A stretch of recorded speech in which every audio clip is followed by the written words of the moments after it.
Assalamualaikum, salam sejahtera dan salam pertanian. Hari ni kita nak tunjuk sikit kita punya buah harum manis. Kita nak kupas dia. Kita nak tengok isi dia macam mana. Seperti yang anda tengok, dia punya kosmetik ni taklah begitu cantik.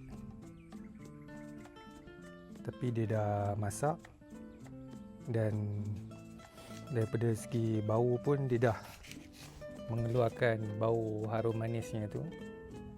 Jadi kita nak try kopek tengok dia punya isi dia macam mana. Bismillahirrahmanirrahim.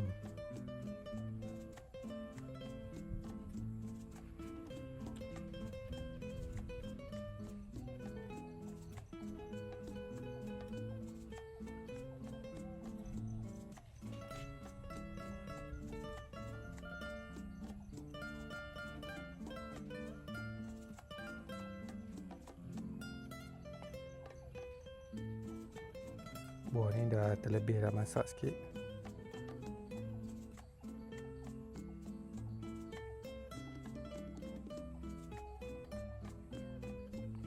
Dia try rasa tengok. Bismillahirrahmanirrahim. Bismillahirrahmanirrahim.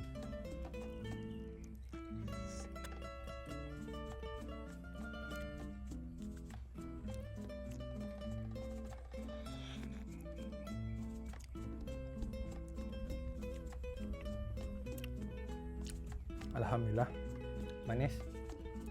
Color dia pun cantik. Cuma dia punya kosmetik dah sikit tak berapa nak cantik.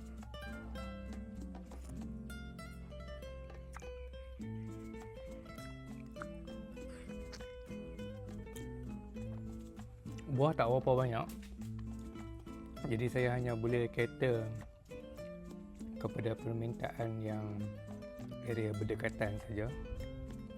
Jadi insya-Allah musim yang akan datang ni kita akan buat yang lebih baik. Itu daripada segi kawalan makhluk perosak apa semua, pastikan kosmetik buah kelihatan lebih cantik dan kita boleh gradekan kita punya buah tu grade A lah.